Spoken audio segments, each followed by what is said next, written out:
सभी दोस्तों को राधे राधे, जय श्री श्याम। एक मोटिवेशनल कहानी है, तो सुनिएगा जरूर, ध्यान दीजिए इस पे। एक शिवम नाम का लड़का था और पहाड़ी इलाके में रहता था और उसका पूरा गांव बसा हुआ था। तो वो लड़का सुबह शाम यही सोचता रहता था कि कब हम अमीर बने और कब इस गांव से सबसे ऊपर अमीर व्यक्ति और रईस व्यक्ति बन सकें, सबसे ज्यादा मेरे पास पैसा हो। वो यही सोचता रहता था सुबह शाम सुबह शाम।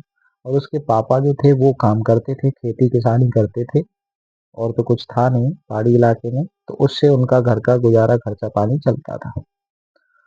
तो वो लड़का यही सोचता रहता कि भगवान कब किस्मत चमकेगी, कब किस्मत बदलेगी, लेकिन करता कुछ नहीं था।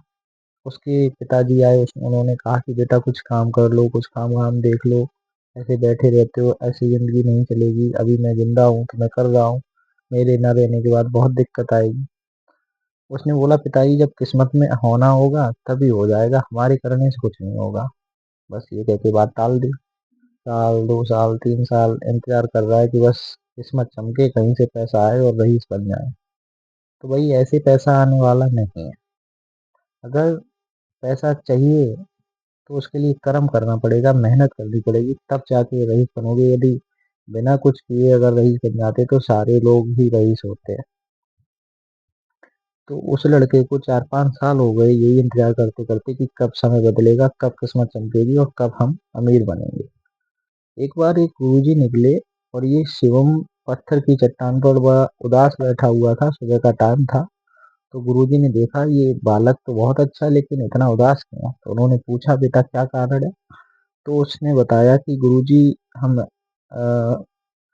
हमारी किस्मत नहीं बदल रही है, हमारे इतने दिन खराब चल रहे हैं और घर में गरीबी है, मैं सोच रहा हूँ कि कब पैसा आए। तो उन्होंने कहा बेटा बैठने से कुछ नहीं होगा, यदि तुम हमारी 7 बातें मान लो तो हम तुम्हें अमीर बना सकते हैं। उन्होंने कहा ठीक है बताइए। उन्होंने कहा पहली बात, आलस छोड़ दो, बैठना, सपने देखो लेकिन खुली आंखों से, बंद आंखों से सपने देखे हुए कभी पूरे नहीं होते।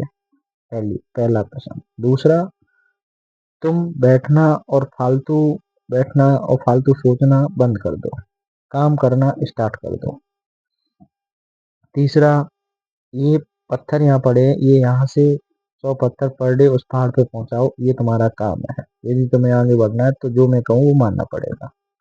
उस लड़के ने कहा ठीक है गुरु जो आप कहेंगे महाराज जी मैं मानूंगा। वो लड़का करता रहा। चौथा प्रश्न उन्होंने बताया